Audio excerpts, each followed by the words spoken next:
ចាសូមជម្រាបសួរប្រិយមិត្តទូរទស្សនិកជនជាទីគោរពនិងជាទីមេត្រីចាលោកអ្នកកំពុងតាមដានទស្សនាកម្មវិធីអចលនទ្រព្យខ្មែរនៅលើកញ្ចក់ទូរទស្សន៍អប្សរាប៉ុស្តិ៍លេខ11ចាកម្មវិធីរបស់យើងពីមួយសប្តាហ៍ទៅមួយសប្តាហ៍តែងតែនាំជូនលោកអ្នកនៅព័ត៌មានអចលនទ្រព្យបទសម្ភាសន៍ក៏ដូចជាបទយកការល្អៗដែលតាក់ទងទៅនឹងវិស័យអចលនទ្រព្យមកជម្រាបជូនលោកអ្នក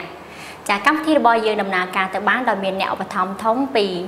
ក្រុមហ៊ុនបណ្ណារាធិគ្រប់និងសហការឧបត្ថម្ភដោយផ្សារ BBC ចាមេតិការនៅក្នុងកម្មវិធីរបស់យើងនៅក្នុងសប្តាហ៍នេះមានដូចជាវគ្គទី1លោកអ្នកនឹងបានជួបជាមួយនឹងព័ត៌មានអចលនទ្រព្យជាតិនិងអន្តរជាតិវគ្គទី2ជួបជាមួយនឹងការព្យាករណ៍តម្លៃអចលនទ្រព្យវគ្គទី3ជួបជាមួយនឹងអចលនទ្រព្យល្អៗដែលកំពុងតែដាក់លក់នឹងជួលនៅក្នុងរាជធានីភ្នំពេញនិងតាមបណ្ដាខេត្តនានាវគ្គទី4ជួបជាមួយនឹងបទយកការពិសេសនៅក្នុងវគ្គទី5ជួបជាបន្តទៀតជាមួយនឹងអចលនទ្រព្យល្អៗដែលកំពុងតែដាក់លក់នឹងជួលចាជាដំបូងសូមជួបជាមួយនឹងព័ត៌មានដែលតាក់ទងទៅនឹងវិស័យអចលនទ្រព្យជាតិក្រុមហ៊ុនអភិវឌ្ឍលំនៅឋានដែលមានអាជ្ញាប័ណ្ណបន្តកើនឡើងចូលមកដល់ខែមិថុនាឆ្នាំ2012នេះក្រុមហ៊ុនអភិវឌ្ឍលំនៅឋានដែលមានអាជ្ញាប័ណ្ណសរុបមានចំនួន25ក្រុមហ៊ុននិង2ក្រុមហ៊ុនទៀតកំពុងស្ថិតក្នុងដំណើរការសុំច្បាប់គណៈការពីចុងឆ្នាំ2011ក្រុមហ៊ុនដែលចុះបញ្ជីមានចំនួន20ក្រុមហ៊ុននេះបើតាមការប្រាប់ឲ្យដឹងពីមន្ត្រីនៃក្រសួងសេដ្ឋកិច្ចនិងហិរញ្ញវត្ថុកាលពីសប្តាហ៍មុនលោកនងពិសិដ្ឋអនុប្រធាននាយកដ្ឋានឧស្សាហកម្មនៃក្រសួងសេដ្ឋកិច្ចនិងហិរញ្ញវត្ថុបានថ្លែងថាក្រុមហ៊ុនអភិវឌ្ឍលំនៅឋាននៅកម្ពុជាដែលមានអាជ្ញាប័ណ្ណនៅតែបន្តកើនឡើងដោយសារការអនុញ្ញាតច្បាប់របស់ក្រសួងនិងការយល់កាន់តែច្បាស់ពីសារៈសំខាន់នៃការធ្វើអាជីវកម្មដែលមិនចង់ធ្វើឲ្យផ្ទុយនឹងច្បាប់អ្វីដែលសំខាន់ជាងនេះទៅទៀតគឺប្រជាពលរដ្ឋអ្នកស្វែងរកទិញលំនៅឋានតែងតែសួរនាំថាតើក្រុមហ៊ុនមានអាជ្ញាប័ណ្ណពីក្រសួងដែរឬទេបើក្រុមហ៊ុនមានអាជ្ញាប័ណ្ណនឹងធ្វើឲ្យពួកគាត់មានទំនុកចិត្តក្នុងការទិញដោយគ្មានការរារែកអ្វីឡើយលោកបានឲ្យដឹងទៀតថាការដែលតម្រូវឲ្យអ្នកអភិវឌ្ឍលំនៅឋានសុំអាជ្ញាប័ណ្ណពីក្រសួងសេដ្ឋកិច្ចនិងហិរញ្ញវត្ថុព្រោះថាអតិថិជនទិញលំនៅឋានពិតជាអាចទទួលបានអ្វីដែលពួកគេចង់បានចំណែកក្រុមហ៊ុននឹងមានភាពងាយស្រួលក្នុងការលក់ព្រមទាំងងាយស្រួលតាក់ទាញក្រុមហ៊ុនវិនិយោគដទៃទៀតមកចូលរួមជាមួយរីឯក្រសួងវិញមានភាពងាយស្រួលក្នុងការគ្រប់គ្រងទិន្នន័យនិងអាចដោះស្រាយវិវាទផ្សេងៗបានមិនតែប៉ុណ្ណោះថែមទាំងអាចតាក់ទាញប្រាក់ចំណូលចូលរដ្ឋនិងការប្រមូលពន្ធទៀតផងធនាគារ Acirida នឹងសាងសង់អគារកម្ពស់20ជាន់នៅខែតុលាAcirida ជាធនាគារពាណិជ្ជដ៏ធំមួយនៅកម្ពុជាដែលបានបម្រើសេវាកម្មហិរញ្ញវត្ថុតាំងពីឆ្នាំ1993នោះក្រុងនឹងពង្រីកអគារការិយាល័យកម្ពស់20ជាន់បន្ថែមទៀតនៅផ្នែកខាងក្រោយការិយាល័យកណ្ដាលរបស់ខ្លួនដែលសប្តាហ៍ថ្ងៃមានកម្ពស់5ជាន់នៅខែតុលាខាងមុខនេះលោកអិនចាន់នីប្រធានអគ្គនាយកប្រតិបត្តិធនាគារ Acirida បានប្រាប់សារព័ត៌មានក្នុងស្រុកថាយើងនឹងសាងសង់អគារកម្ពស់20ជាន់និង4ជាន់នៅក្រោមដីខាងក្រោយអគារការិយាល័យកណ្ដាលរបស់យើងសប្តាហ៍ថ្ងៃការសាងសង់ក្រុងនឹងចាប់ផ្ដើមនៅខែតុលាខាងមុខនេះដោយក្រុងនឹងបញ្ចប់ការសាងសង់នៅពាក់កណ្ដាលឆ្នាំ2014ខាងមុខលោកបានបន្តបន្ថែមថាមកដល់ពេលនេះយើងមិនទាន់ជ្រើសរើសបានក្រុមហ៊ុនមកការសាងសង់នៅឡើយទេពីព្រោះនៅក្នុងដំណាក់កាលដេញថ្លៃតែទោះបីជាយ៉ាងណានៅពេលនេះយើងជ្រើសរើសក្រុមហ៊ុនដែលទទួលបន្ទុកផ្នែករចនានិងរៀបចំបំពាក់ឧបករណ៍ដែលបម្រើដល់ការងារការិយាល័យរបស់យើងរួចរាល់ហើយអគារការិយាល័យនេះនឹងក្លាយជាអគារដ៏ធំបង្អស់របស់ធនាគារ Aciridaដែលអាចអនុញ្ញាតឲ្យបុគ្គលិកធ្វើការបានប្រមាណ1200នាក់ខណៈអគារការិយាល័យកណ្ដាលដែលយើងកំពុងធ្វើការសប្តាហ៍ថ្ងៃអាចទទួលបានបុគ្គលិកប្រមាណ800នាក់គួរបញ្ជាក់ថាគិតត្រឹមដំណាច់ខែឧសភាឆ្នាំ2012នេះធនាគារ Acirida មានអគារការិយាល័យធ្វើការចំនួន235កន្លែងហើយយើងក្រុងនឹងបន្ថែមចំនួន17ការិយាល័យទៀតនៅដំណាច់ឆ្នាំ2012នេះបច្ចុប្បន្នមានបុគ្គលិកបម្រើការងារចំនួន7700នាក់ហើយនៅឆ្នាំ2013ខាងមុខនេះធនាគារក្រុងនឹងជ្រើសរើសបន្ថែមចំនួន1000នាក់ទៀតគម្រោងខុនដូវិមានកែវចរណៃនឹងបើកសម្ពោធជាផ្លូវការនៅការសាងសង់និងការលក់ខុនដូប្រណិតនៅថ្ងៃទី14កក្កដាឆ្នាំ2012គម្រោងកែវចរណៃជាគម្រោងអភិវឌ្ឍខុនដូប្រណិតចំនួន133យូនីតរចនាប្លង់ដោយយកចិត្តទុកដាក់ខ្ពស់លើគុណភាពនិងសោភ័ណភាពសម្រាប់ការរស់នៅប្រកបដោយភាពថ្លៃថ្នូរគម្រោងនេះមានទីតាំងតាមបណ្ដោយផ្លូវជាតិលេខ1សង្កាត់និរោធខណ្ឌមានជ័យរាជធានីភ្នំពេញទីតាំងនេះល្អឥតខ្ចោះដោយសារនៅជិតទីប្រជុំជនផ្សារច្បារអំពៅនៅជិតសាលារៀនជាតិនិងអន្តរជាតិគួររំលឹកផងដែរថាក្រុមហ៊ុនប៊ុនណារីធីគ្រប់ជាក្រុមហ៊ុនទទួលសិទ្ធិផ្ដាច់មុខលក់ខុនដូវិមានកែវចរណៃនេះកញ្ញាទេពកនិដ្ឋាប្រធានផ្នែកលក់គម្រោងពិសេសនៃក្រុមហ៊ុនប៊ុនណារីធីគ្រប់បានឲ្យដឹងថា លោកស្រីប្រិមត្តនឹងត្រូវទស្សនិកជនទៅបានតាមដានទស្សនារួចមកហើយកាលពីសប្តាហ៍មុននៅការដកបង្ហាញពីបទយកាពិសេសតាក់ទងទៅនឹងគម្រោងវិមានការចល័យពីកម្មវិធីអចលនទ្រព្យខ្មែរហើយដែលឡែកនៅក្នុងសប្តាហ៍នេះកម្មវិធីយើងបាននឹងចុះមកដល់នៃទីតាំងផ្ទាល់នៅក្រុមហ៊ុនបណ្ណារាធិក្រុមដែលទទួលសិទ្ធិផ្ដាច់មុខនៅក្នុងការលក់នៅខុនដូវិមានការចល័យហើយថ្ងៃនេះយើងនឹងធ្វើការជួបសម្ភាសជាមួយនឹងកញ្ញាទេពកណ្ណថាជាប្រធានផ្នែកលក់នៅគម្រោងពិសេសនៃក្រុមហ៊ុនបណ្ណារាធិក្រុមហើយពីសប្តាហ៍មុនហ្នឹងកញ្ញាបាននឹងជម្រាបជូននៃថានឹងមាននៅការប្រារព្ធក៏ដូចជាការបើកសម្ពោធនិងដាក់លក់ជាផ្លូវការនៅគម្រោងវិមានការចល័យអញ្ចឹងចង់ដឹងថាតើការប្រព្រឹត្តទៅនេះយ៉ាងម៉េចដែរអញ្ចឹងសូមជួបគាត់ដោយផ្ទាល់តែម្ដងចាសសូមអញ្ជើញចាការពិតណាស់គឺគម្រោងវិមានការចល័យនឹងធ្វើការបើកសម្ពោធលក់ជាផ្លូវការគឺនៅថ្ងៃស្អែកនៅថ្ងៃសៅរ៍ទី14ខែកក្កដានេះហើយតែក្នុងនោះយើងទទួលបាននៅអធិបតីភាពដ៏ខ្ពង់ខ្ពស់ពីលោកជំទាវឧបនាយករដ្ឋមន្ត្រីម៉ែនសំអននិងជារដ្ឋមន្ត្រីក្រសួងទំនាក់ទំនងរដ្ឋសភានិងប្រសិទ្ធភាពនិងអធិការកិច្ចព្រមទាំងមានភ្ញៀវកិត្តិយសនិងមន្ត្រីអ្នកមុខអ្នកការចូលរួមជាច្រើនអធិកអធមហើយក្នុងពិធីនោះគឺយើងចាប់ដើមតាំងពីម៉ោង8ព្រឹករហូតដល់ម៉ោង12ថ្ងៃត្រង់ជាមួយនឹងអាហារសម្រន់ដ៏មានរសជាតិឈ្ងុយឆ្ងាញ់តាមពិតកម្មវិធីនេះប្រារព្ធឡើងគឺដើម្បីឆ្លើយតបនៅតម្រូវការរបស់អតិថិជនជាច្រើនដែលសំណូមពរឲ្យម្ចាស់គម្រោងផ្ទាល់ធ្វើការបើកសម្ពោធលក់ជាផ្លូវការនិងការបើកសាងសង់ជាផ្លូវការផងដែរប៉ុន្តែនេះខ្ញុំសូមបញ្ជាក់ថាកម្មវិធីនេះមិនមែនមានថាយើងទៅតែចាប់ដើមសាងសង់នោះទេគឺក្រុមហ៊ុនបានចាប់ដើមការសាងសង់រហូតដល់បច្ចុប្បន្នគឺបញ្ចប់ការបុកគ្រឹះហើយចាប់ពីថ្ងៃនេះទៅគឺយើងធ្វើចាប់ពីជាន់ទី1ឡើងទៅតាមពិតការបើកសម្ពោធលក់ជាផ្លូវការថ្ងៃទី1មានន័យថាពិតជាមានអ្វីដែលពិសេសនិងសំខាន់អញ្ចឹងខ្ញុំចង់បញ្ជាក់បន្តិចថារាល់អតិថិជនដែលអញ្ជើញមកនៅថ្ងៃបើកសម្ពោធទី1គឺអតិថិជនទាំងអស់នឹងទទួលបាននៅប័ណ្ណបញ្ចុះថ្លៃចំនួន$2,000ដែលអាចប្រើបានរយៈពេលពេញមួយឆ្នាំ2012នេះហើយក្នុងនោះសម្រាប់អតិថិជនដែលធ្វើការជ្រើសរើសទិញកក់ unit នៅថ្ងៃនោះគឺនឹងទទួលបានការបញ្ចុះថ្លៃរហូតដល់ទៅ$5,000ដែលមានរយៈពេលតែមួយថ្ងៃនេះទេដូច្នេះហើយតាមនាងក្រុមហ៊ុនបណ្ណារាជគោរពនិងម្ចាស់គម្រោងវិមានការចល័យផ្ទាល់នាងខ្ញុំសូមធ្វើការគោរពអញ្ជើញរាល់អតិថិជននិងភ្ញៀវកិត្តិយសទាំងអស់ចូលរួមក្នុងពិធីបើកសម្ពោធលក់ជាផ្លូវការនៅថ្ងៃស្អែកឲ្យបានអធិកអធមនិងច្រើនកកកលោកស្រីប្រិមត្តនិងទូរទស្សនិកជនឥឡូវនេះនាងខ្ញុំកំពុងតែមានវត្តមាននៃការសាងសង់ខុនដូវិមានការចល័យដែលនៅខាងក្រៅនាងខ្ញុំនេះផ្ទាល់គឺមាននៅវត្តមានក៏ដូចជាសកម្មភាពជាច្រើនពីក្រុមការងារដែលពួកគាត់កំពុងតែធ្វើការរៀបចំក៏ដូចជាតុបតែងលម្អនៅដើម្បីទទួលនៅការដាក់សម្ពោធនិងបើកលក់ជាផ្លូវការនៅក្នុងថ្ងៃសៅរ៍ទី14ខែកក្កដាឆ្នាំ2012នេះនៃគម្រោងវិមានការចល័យដែលនៅក្នុងនោះក៏មាននៅវត្តមាននៃការចូលរួមផងដែរនិងផ្ដល់កិត្តិយសដល់ខ្ពង់ខ្ពស់ពីលោកជំទាវម៉ែនសំអនឧបនាយករដ្ឋមន្ត្រីប្រចាំការនិងជារដ្ឋមន្ត្រីនៃក្រសួងទំនាក់ទំនងរដ្ឋសភាប្រសិទ្ធភាពនិងអធិការកិច្ចដែលឡែកកម្មវិធីយើងនឹងធ្វើការបង្ហាញជូននៅរាល់សកម្មភាពទាំងអស់នេះក៏ដូចជានៅក្នុងព្រឹត្តិការណ៍ផ្ទាល់នៅថ្ងៃស្អែកថាតើការរៀបចំនៃការដាក់សម្ពោធក៏ដូចជាការបើកលក់ជាផ្លូវការនៃគម្រោងខុនដូវិមានការចល័យនេះយ៉ាងណានោះអញ្ចឹងលោកអ្នកអាចនឹងតាមដានទស្សនាទាំងអស់គ្នានៅសប្តាហ៍ក្រោយសម្រាប់ពេលនេះព័ត៌មាននឹងខ្ញុំសៀវកិញ្ញជាអ្នករាយការណ៍ព័ត៌មាននៃកម្មវិធីអចលនទ្រព្យសូមអរគុណសូមជម្រាបលាសម្រាប់ព័ត៌មានបន្ថែមសូមទំនាក់ទំនងក្រុមហ៊ុនបណ្ណារាធិក្រុមតាមរយៈអាស័យដ្ឋានអគារលេខ209ផ្លូវលេខ51 Pasteur សង្កាត់បឹងកេងកង1ខណ្ឌចំការមនរាជធានីភ្នំពេញឬតាមរយៈទូរស័ព្ទលេខ023 861 999 012 506 308 077 855 229និង077 772 399ចាលោកអ្នកទៅបានទស្សនាជាមួយនឹងព័ត៌មានខ្លីដែលតាក់ទងទៅនឹងវិស័យអចលនទ្រព្យជាតិជាបន្តសូមជួបជាមួយនឹងព័ត៌មានខ្លីដែលតាក់ទងទៅនឹងវិស័យអចលនទ្រព្យអន្តរជាតិតម្លៃអចលនទ្រព្យនៅទីក្រុងនានានៃប្រទេសអូស្ត្រាលីមានការធ្លាក់ចុះតម្លៃអចលនទ្រព្យប្រភេទជាលំនៅឋាននៅក្នុងទីក្រុងសំខាន់ៗរបស់អូស្ត្រាលីបានធ្លាក់ចុះ 1.4% នៅខែឧសភាកន្លងទៅនេះជាសញ្ញាបង្ហាញថាការកាត់បន្ថយអត្រាការប្រាក់មិនបានជំរុញដល់ទីផ្សារអចលនទ្រព្យឡើយតាមសន្ទុះតម្លៃលំនៅឋាននិងទិន្នន័យ PR Richmark បានបង្ហាញថាតម្លៃអចលនទ្រព្យនៅតែបន្តធ្លាក់ចុះក្នុងរយៈពេល5ខែដំបូងនៃឆ្នាំ2012មានអត្រាប្រមាណ 2.2% តម្លៃសរុបជារួមបានធ្លាក់ចុះប្រមាណ 5.3% ក្នុងរយៈពេល12ខែមុននេះតម្លៃអចលនទ្រព្យក្នុងខែឧសភាកន្លងទៅនេះបានធ្លាក់ចុះគ្រប់រាជធានីទាំងអស់លើកលែងតែរាជធានី Adelaide ជាទីតាំងដែលនិន្នាការតម្លៃមានការកើនឡើង 1.2% លក្ខខណ្ឌទីផ្សារនៃទីក្រុង Melbourne បានធ្លាក់មកដល់ចំណុចទាបបំផុតក្នុងប៉ុន្មានខែនេះ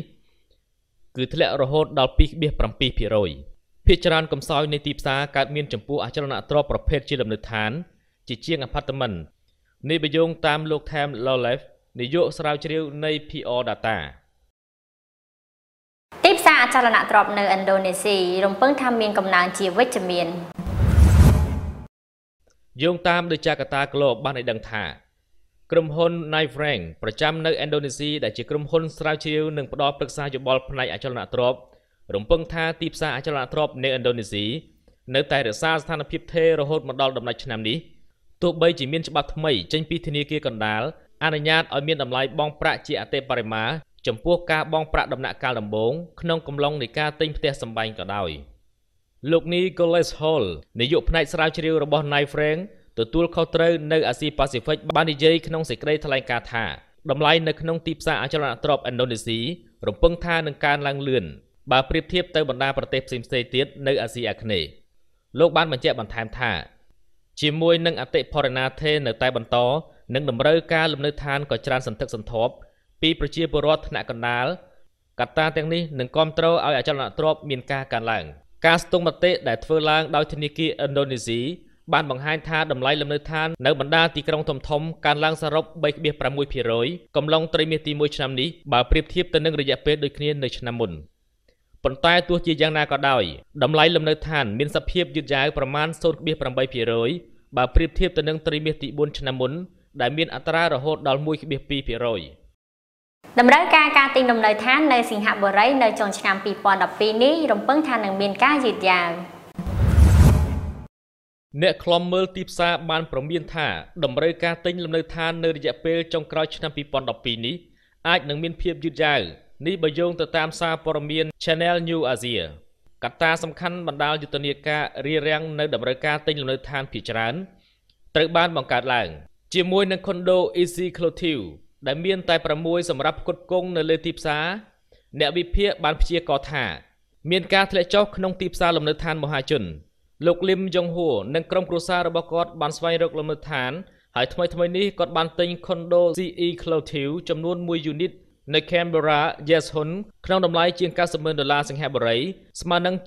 $71,000អាមេរិកគាត់មានគម្រោងលក់លំនៅឋាន HDB ដើម្បីបង្គ្រប់ថវិកាបង់ប្រាក់ទិញ Condo Exclusive យោងទៅតាមអាជ្ញាធរអភិវឌ្ឍជនបទឡើងវិញបានបង្ហាញថាមាន Condo Exclusive ចំនួន 2,100 បានលក់ចេញក្នុងរវាងខែមករាដល់ខែឧសភាឆ្នាំ2012អ្នកទិញ Condo Exclusive ភាគច្រើនជាអ្នកដែលរស់នៅក្នុងផ្ទះល្វែងសាធារណៈតម្លៃលំនៅឋានលក់បន្តរបស់ HDB បានកើនឡើង 80% ជាហេតុធ្វើឲ្យម្ចាស់លំនៅឋានទិញអចលនទ្រព្យលក្ខណៈឯកជនយោងទៅតាម Channel New Asia តម្រូវការទិញ Condo Exclusive ទំនងជាថេរនៅពេលដំណើរគ្នានេះចាលោកអ្នកទៅបានទស្សនាជាមួយនឹងព័ត៌មានខ្លីដែលតាក់ទងទៅនឹងវិស័យអចលនទ្រព្យជាតិនិងអន្តរជាតិជួបគ្នានៅវគ្គក្រោយជាបន្តទៀតគណៈពីនេះពីកម្មវិធីសំពេនញ្ញាសម្រាប់បន្តិចសិន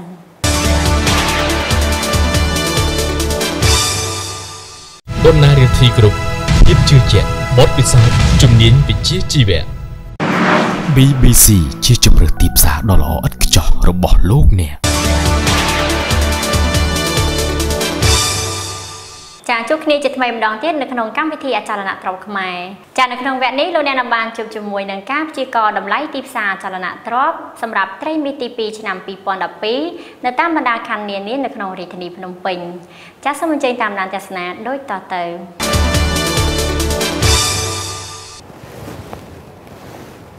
សូមជម្រាបសួរទស្សនិកជនដែលកំពុងតាមដានកម្មវិធីអចលនទ្រព្យខ្មែរតាមរយៈទូរទស្សន៍អប្សរាប៉ុស្តិ៍លេខ11នៅក្នុងសប្តាហ៍នេះដែរខ្ញុំបានសូមលើកជូននូវការព្យាករណ៍តម្លៃទីផ្សារអចលនទ្រព្យនៅក្នុងត្រីមាសទី2ដែលខ្ញុំបាននឹងលើកជូននៅខណ្ឌទូកោកដែលមាន10សង្កាត់ដូចតទៅនេះ នៅក្នុងសង្កាត់បឹងកក់ទី1ចំពោះតំបន់លំនៅឋានតម្លៃចាប់ពី$700ទៅ$800ក្នុង1ម៉ែត្រការ៉េចំពោះតំបន់ពាណិជ្ជកម្មវិញគឺតម្លៃចាប់ពី$1000ទៅ$1500ក្នុង1ម៉ែត្រការ៉េនៅក្នុងសង្កាត់បឹងកក់ទី2ចំពោះតំបន់លំនៅឋានតម្លៃចាប់ពី$700ទៅ$800ក្នុង1ម៉ែត្រការ៉េហើយចំពោះតំបន់ពាណិជ្ជកម្មវិញគឺតម្លៃចាប់ពី$1000ទៅ$1500ក្នុង1ម៉ែត្រការ៉េនៅក្នុងសង្កាត់ផ្សារដេប៉ូទី1ចំពោះតំបន់លំនៅឋានតម្លៃចាប់ពី$900ទៅ$1000ក្នុង1ម៉ែត្រការ៉េហើយចំពោះតំបន់ពាណិជ្ជកម្មវិញគឺតម្លៃចាប់ពី$2000ទៅ$3000ក្នុង1ម៉ែត្រការ៉េនៅក្នុងសង្កាត់ផ្សារដេប៉ូទី2ចំពោះតំបន់លំនៅឋានតម្លៃចាប់ពី$900ទៅ$1200ក្នុង1ម៉ែត្រការ៉េហើយចំពោះតំបន់ពាណិជ្ជកម្មវិញគឺតម្លៃចាប់ពី$2000ទៅ$2500ក្នុង1ម៉ែត្រការ៉េនៅក្នុងសង្កាត់ផ្សារដេប៉ូទី3ចំពោះតំបន់លំនៅឋានតម្លៃចាប់ពី$900ទៅ$1200ក្នុង1ម៉ែត្រការ៉េហើយចំពោះតំបន់ពាណិជ្ជកម្មវិញគឺតម្លៃចាប់ពី$2000ទៅ$2500ក្នុង1ម៉ែត្រការ៉េនៅក្នុងសង្កាត់ទឹកឡក់ទី1ចំពោះតំបន់លំនៅឋានតម្លៃចាប់ពី$700ទៅ$1000ក្នុង1ម៉ែត្រការ៉េហើយចំពោះតំបន់ពាណិជ្ជកម្មវិញគឺតម្លៃចាប់ពី$2000ទៅ$2500ក្នុង1ម៉ែត្រការ៉េនៅក្នុងសង្កាត់ទឹកឡក់ទី2ចំពោះតំបន់លំនៅឋានតម្លៃចាប់ពី$700ទៅ$1000ក្នុង1ម៉ែត្រការ៉េហើយចំពោះតំបន់ពាណិជ្ជកម្មវិញគឺតម្លៃចាប់ពី$2000ទៅ$2500ក្នុង1ម៉ែត្រការ៉េនៅក្នុងសង្កាត់ទឹកឡក់ទី3ចំពោះតំបន់លំនៅឋានតម្លៃចាប់ពី$600ទៅ$1000ក្នុង1ម៉ែត្រការ៉េហើយចំពោះតំបន់ពាណិជ្ជកម្មវិញគឺតម្លៃចាប់ពី$2000ទៅ$2500ក្នុង1ម៉ែត្រការ៉េនៅក្នុងសង្កាត់ផ្សារដាំកោចំពោះតំបន់លំនៅឋានតម្លៃចាប់ពី$800ទៅ$1000ក្នុង1ម៉ែត្រការ៉េហើយចំពោះតំបន់ពាណិជ្ជកម្មវិញគឺតម្លៃចាប់ពី$2000ទៅ$2500ក្នុង1ម៉ែត្រការ៉េរីឯសង្កាត់ចុងក្រោយគឺសង្កាត់បឹងសាឡាងចំពោះតំបន់លំនៅឋានតម្លៃចាប់ពី$500ទៅ$800ក្នុង1ម៉ែត្រការ៉េហើយចំពោះតំបន់ពាណិជ្ជកម្មវិញគឺតម្លៃចាប់ពី$1300ទៅ$2000ក្នុង1ម៉ែត្រការ៉េ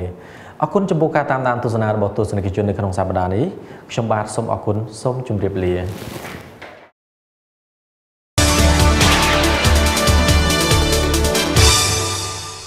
បណ្ណារៀនធីគ្រប់ភាពជឿជាក់បទពិសោធន៍ជំនាញវិជ្ជាជីវៈ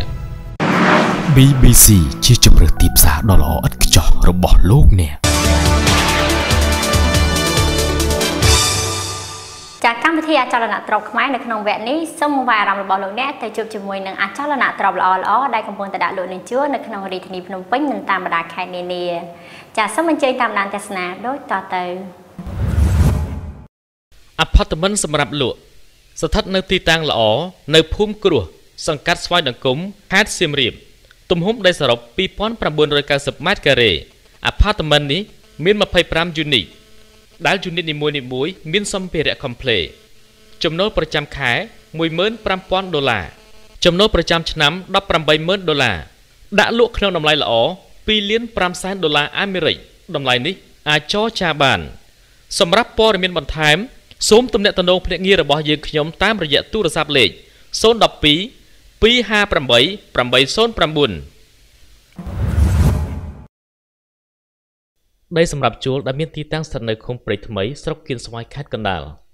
ដីនេះមានទំហំសរុបចំនួន32ហិកតាស្ថិតនៅក្នុងតំបន់កំពង់អភិវឌ្ឍដែលមានគម្រោងសាងសង់ផ្លូវថ្នល់និងស្ពានដែលបង្កភាពងាយស្រួលក្នុងការដឹកជញ្ជូនទំនិញឆ្លងកាត់ទីក្រុងដីនេះស័ក្តិសមនឹងការវិនិយោគផ្នែកកសិកម្មឧស្សាហកម្មនិងឃ្លាំងស្តុកទំនិញតំបន់ជុំវិញដីនេះមានដូចជាបូរីព្រៃឯងសួនសុបិនស្ថានីយទូរទស្សន៍ប៉ុស្តិ៍ហងមាសនិងរោងចក្រស្រាបៀរ Tiger ដីនេះដាក់ជួលក្នុងតម្លៃ$500ក្នុង1ហិកតាអាចជួលទាំងមូលឬជួលជាផ្នែកតាមតម្រូវការជាក់ស្ដែងសម្រាប់ព័ត៌មានលម្អិតសូមទំនាក់ទំនងទូរស័ព្ទលេខ015 903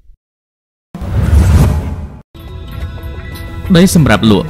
មានទីតាំងល្អស្ថិតនៅតំបន់កំពង់អភិវឌ្ឍនៅក្នុងភូមិព្រៃតមៈឃុំព្រៃតមៈនិងឃុំពុកឫស្សីស្រុកមុខកំពូលនិងស្រុកសាច់កណ្ដាលខេត្តកណ្ដាលទំហំដីសរុប285,122.6ម៉ែត្រការ៉េដីនេះល្អស័ក្តិសមសម្រាប់ការអភិវឌ្ឍរមណីយដ្ឋានកំសាន្តជាទីលានវាយកូនហ្គោលរោងចក្រនិងសាលារៀនជាតិនិងអន្តរជាតិដាក់លក់ក្នុងតម្លៃល្អត្រឹមតែ$18ប៉ុណ្ណោះក្នុង1ម៉ែត្រការ៉េតម្លៃនេះអាចចរចាបានសម្រាប់ព័ត៌មានបន្ថែមសូមទំនាក់ទំនងតាមរយៈទូរស័ព្ទលេខ011 277 783អាផាតមិនសម្រាប់ជួលមានទីតាំងស្ថិតនៅតំបន់ល្អអគារលេខ31ផ្លូវ430 កែមផ្លូវ500សង្កាត់ផ្សារដើមថ្កូវខណ្ឌចំការមកនៅរាជធានីភ្នំពេញអាផាតមិននេះមានកម្ពស់6ជាន់ទំហំដី540ម៉ែត្រការ៉េទំហំអគារ370ម៉ែត្រការ៉េអាផាតមិននេះដាក់ជួលក្នុងតម្លៃ$8,000ក្នុងមួយខែតម្លៃនេះអាចចរចាបានសម្រាប់ព័ត៌មានបន្ថែមសូមទំនាក់ទំនងតាមរយៈទូរស័ព្ទលេខ015 903 899ដីសម្រាប់លក់មានទីតាំងល្អស្ថិតនៅភូមិកណ្ដឹងឃុំកណ្ដឹងស្រុកបាទីខេត្តតាកែវជិតតំបន់ទេសចរមានចម្ងាយត្រឹមតែ200ម៉ែត្រប៉ុណ្ណោះពីផ្លូវជាតិដីនេះល្អបំផុតសម្រាប់ការសាងសង់ជាភោជនីយដ្ឋានផ្ទះសំណាក់និងសន្តាគារដីក៏ល្អផងដែរសម្រាប់ដំណាំចម្ការហូបផ្លែសូមបញ្ជាក់ថាដីនេះត្រូវបានដាំដំណាំហូបផ្លែមួយចំនួនដូចជាស្វាយដូងចេកជាដើមដូចនេះទិញភ្លាមលោកអ្នកអាចទទួលបានផលភ្លាមពីដំណាំទាំងនេះទំហំដីសរុប63053ម៉ែត្រការ៉េមានប្លង់រឹងរួចជាស្រេចដាក់លក់ក្នុងតម្លៃល្អត្រឹមតែ$8ប៉ុណ្ណោះក្នុង1ម៉ែត្រការ៉េតម្លៃនេះអាចចរចាបានសម្រាប់ព័ត៌មានបន្ថែមសូមទំនាក់ទំនងភ្នាក់ងាររបស់យើងខ្ញុំតាមរយៈទូរស័ព្ទលេខ016 335 616ចាលោកអ្នកទៅបានទស្សនាជាមួយនឹងអចលនទ្រព្យល្អៗដែលកំពុងតែដាក់លក់នឹងជួលខណៈពេលនេះពីកម្មវិធីសំពែអនុញ្ញាតសម្រាប់បន្តិចសិន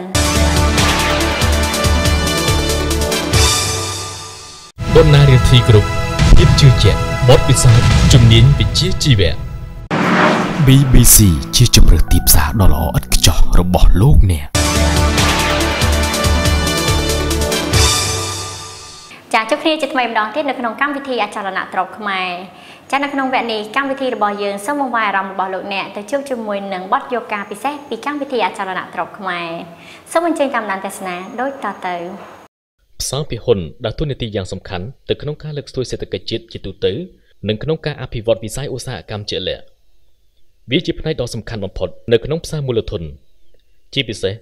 នៅក្នុងប្រទេសដែលកំពុងអភិវឌ្ឍដូចជាកម្ពុជាយើងទីផ្សារភាគហ៊ុនដើរតួនាទីយ៉ាងចម្បងក្នុងការលើកកម្ពស់បង្កើតនៅមូលធនតាមរយៈការគៀងគរប្រាក់សន្សំនិងធានាឲ្យការវិនិយោគប្រកបដោយសុវត្ថិភាពផ្សារភាគហ៊ុនមានតួនាទីនិងសារៈសំខាន់ដូចតទៅគៀងគរនៅប្រាក់សន្សំយ៉ាងមានប្រសិទ្ធភាពផ្សារភាគហ៊ុនផ្ដល់នូវផ្សារដែលមានប្រព័ន្ធច្បាស់លាស់សម្រាប់អ្នកវិនិយោគលក្ខណៈបុគ្គលក៏ដូចជាអ្នកវិនិយោគលក្ខណៈជាស្ថាប័នផ្សារនេះជួយលើកកម្ពស់ទំនុកចិត្តអ្នកវិនិយោគក៏ដូចជាអ្នកសន្សំតូចតាច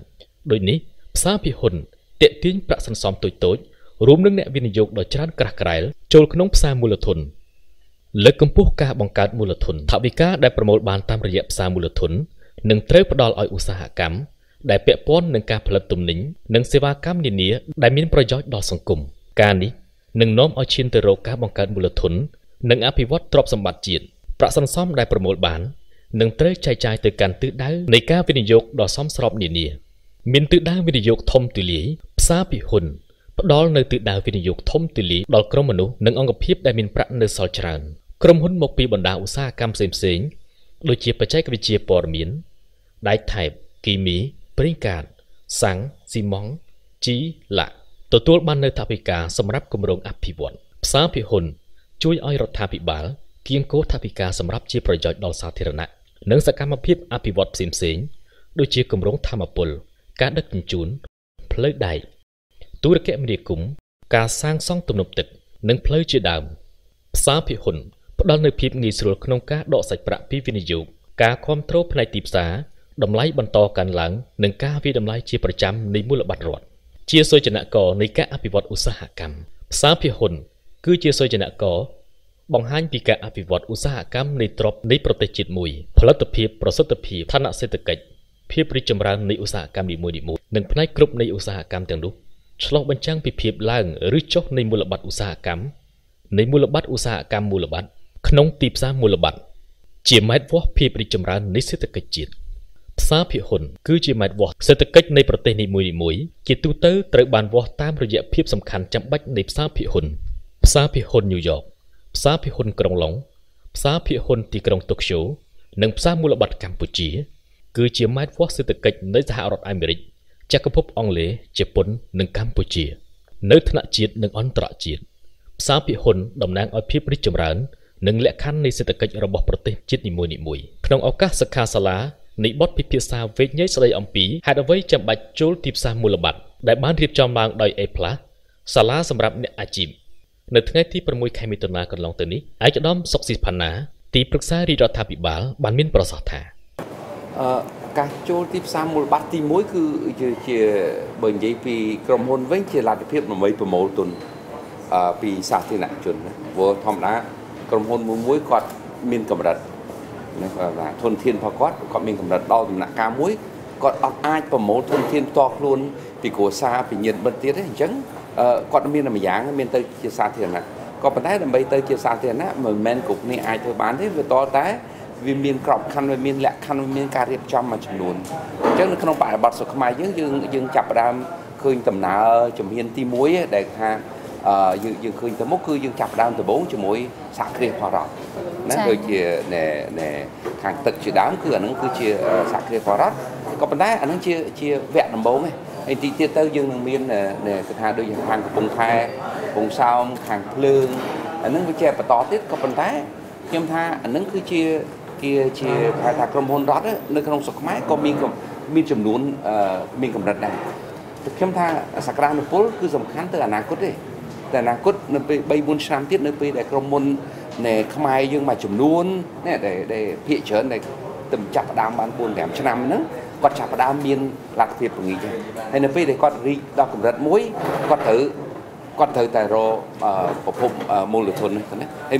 មូលធនហ្នឹងគឺมันអាចដូចខ្ញុំនិយាយអញ្ចឹងมันអាចចេញមកពីគ្រួសារបងប្អូនញាតិមិត្តតទៀតទេវាតតែទៅយើងងាកទៅរកសាធារណជនតែដើម្បីងាកទៅសាធារណជនវាតតែយើងមានគេថារបៀបរបបនៃការរកស៊ីអាជីវកម្មយើងបែបបត់ដាស់ស្នាមបងពុនបងដាយហ្នឹងគឺឲ្យវាមានតម្លាភាពអញ្ចឹងអាហ្នឹងខ្ញុំនិយាយថាទៅអនាគតខ្ញុំសង្ឃឹមច្រើនទៅលើផ្នែកឯកជនជាជាងគេថាសហគ្រាសរដ្ឋដែលនៅស្រុកខ្មែរមានកម្រិតមែនទែនចំនួនមិនតិចមែនទែន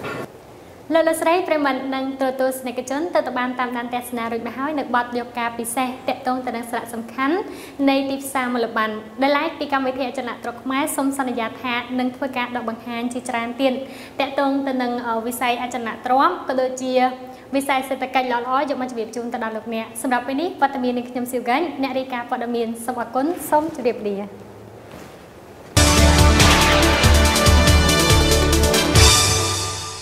បណ្ណារៀនធីគ្រប់ភាពជឿជាក់បទពិសោធន៍ជំនាញវិជ្ជាជីវៈ BBC ជាជម្រើសទីផ្សារដ៏ល្អឥតខ្ចោះរបស់លោកអ្នកចាទស្សនិកជនជាទីមេត្រីសូមលោកអ្នកទស្សនាជាបន្តទៀតជាមួយនឹងអចលនទ្រព្យល្អៗដែលកំពុងតែដាក់លក់នឹងជួរនៅក្នុងរាជធានីភ្នំពេញនិងតាមបណ្ដាខេត្តនានាចាសូមអញ្ជើញតាមដានទស្សនាដូចតទៅវីឡាសម្រាប់លក់មានទីតាំងល្អអគារលេខ47ផ្លូវលេខ160សង្កាត់ទឹកល្អ2ខណ្ឌទួលគោករាជធានីភ្នំពេញវីឡានេះស្រស់ស្អាតនិងមានប្លង់រឹងជាស្រេចមានបន្ទប់គេងចំនួន5បន្ទប់ទឹក6មានចំណតយានយន្ត4និងមានសួនច្បារស្អាតធំទូលាយស្ថិតនៅខាងលិចសាលាសង្កាត់ទឹកល្អ2ចម្ងាយប្រមាណ500ម៉ែត្រមានផ្លូវចេញចូលធំទូលាយជាផ្លូវចាក់បេតុងនិងមានបរិស្ថានរស់នៅប្រកបដោយផាសុកភាពវីឡានេះស័ក្តិសមឥតខ្ចោះសម្រាប់ការរស់នៅដាក់លក់ក្នុងតម្លៃ$55,000តម្លៃនេះអាចចរចាបានសម្រាប់ព័ត៌មានបន្ថែមសូមតាក់ទងតាមរយៈទូរស័ព្ទលេខ012 831 199វីឡាសម្រាប់លក់មានទីតាំងល្អស្ថិតនៅកណ្ដាលទីក្រុងតាខ្មៅខេត្តកណ្ដាលមានទំហំ18ម៉ែត្រគុណនឹង80ម៉ែត្រអគារមានទំហំ12ម៉ែត្រគុណនឹង20ម៉ែត្រវីឡាដ៏ស្រស់ស្អាតនេះមានបន្ទប់ទទួលភ្ញៀវមួយផ្ទះបាយមួយនិងមានកម្ពស់2ជាន់មានចំណតយានយន្ត10មានរានហាលនិងមានសួនច្បារនៅបរិវេណខាងមុខធំទូលាយនិងល្អប្រណិតបានតភ្ជាប់ប្រព័ន្ធទឹកភ្លើងរដ្ឋនិងប្រព័ន្ធលូរួចជាស្រេចមិនត្រឹមតែប៉ុណ្ណោះវីឡានេះមានផ្លូវចេញចូលធំទូលាយនិងផ្ដល់ភាពងាយស្រួលជាច្រើនទៀតព្រោះទីនេះនៅជាប់នឹងសាលារៀនមន្ទីរពេទ្យនិងផ្សារទំនើបផងដែរស័ក្តិសមឥតខ្ចោះសម្រាប់ការរស់នៅប្រកបដោយគុណភាពនិងផាសុកភាពដាក់លក់ក្នុងតម្លៃល្អត្រឹមតែ$36,000ប៉ុណ្ណោះតម្លៃនេះអាចចរចាបានសម្រាប់ព័ត៌មានបន្ថែមសូមតាក់ទងតាមរយៈទូរស័ព្ទលេខ077 675 099វីឡាសម្រាប់លក់មានទីតាំងល្អ ស្ថិតនៅផ្ទះលេខ5ផ្លូវ480សង្កាត់ទួលទំពូ1ខណ្ឌចំការមនរាជធានីភ្នំពេញដីមានទំហំ16ម៉ែត្រគុណនឹង27ម៉ែត្រអគារមានទំហំ9ម៉ែត្រគុណនឹង18ម៉ែត្រវិឡាដ៏ស្រស់ស្អាតនេះ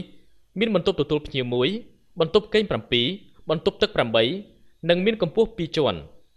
មានចំណតយានយន្ត5មានរានហាលនិងមានសួនច្បារធំទូលាយបានតភ្ជាប់ប្រព័ន្ធទឹកភ្លើងរត់និងប្រព័ន្ធលូរួចជាស្រេចមានផ្លូវចេញចូលធំទូលាយនៅក្បែរផ្សារសាលារៀននិងមន្ទីរពេទ្យ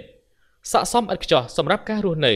ដាក់លក់ក្នុងតម្លៃល្អត្រឹមតែ$69,000ប៉ុណ្ណោះតម្លៃនេះអាចចរចាបានសម្រាប់ព័ត៌មានបន្ថែមសូមទំនាក់ទំនងតាមរយៈទូរស័ព្ទលេខ012 258 809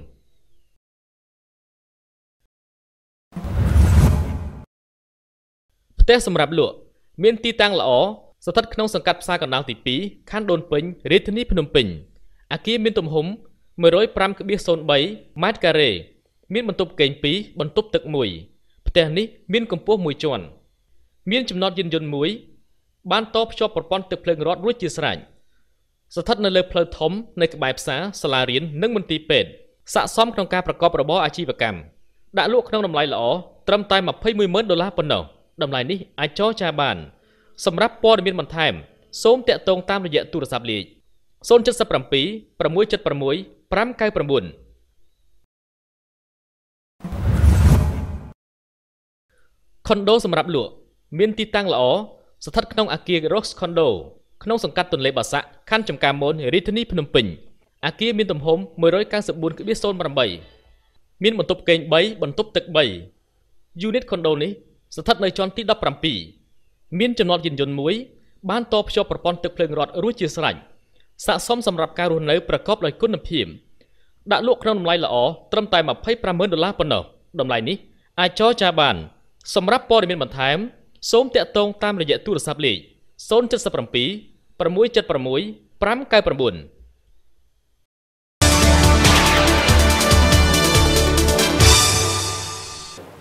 ចាកម្មវិធីអចលនទ្រព្យខ្មែរសង្ឃឹមថាលោកអ្នកនឹងពេញចិត្តនៅអចលនទ្រព្យណាមួយដែលកម្មវិធីរបស់យើងបានជម្រាបជូនហើយយើងខ្ញុំក៏សូមជម្រាបជូនផងដែរថាបើសិនជាលោកអ្នកខកខានពុំបានទស្សនាកម្មវិធីតាមរយៈកញ្ចក់ទូរទស្សន៍លោកអ្នកអាចតាមដានតាមរយៈទស្សនាវដ្តីអចលនទ្រព្យខ្មែរឬក៏ចូលទៅកាន់គេហទំព័រ www.khamerpropertynews.com ចាដល់ពេលវេលាមានកំណត់យើងខ្ញុំសូមថ្លែងអំណរគុណចំពោះការចំណាយពេលវេលាតាមដានទស្សនារបស់លោកអ្នកយើងខ្ញុំក៏សូមជូនពរលោកអ្នកជួបប្រទះតែសំណាងល្អសុខភាពល្អនិងមានសុភមង្គលគ្រប់ក្រុមគ្រួសារសូមអរគុណសូមជម្រាបលា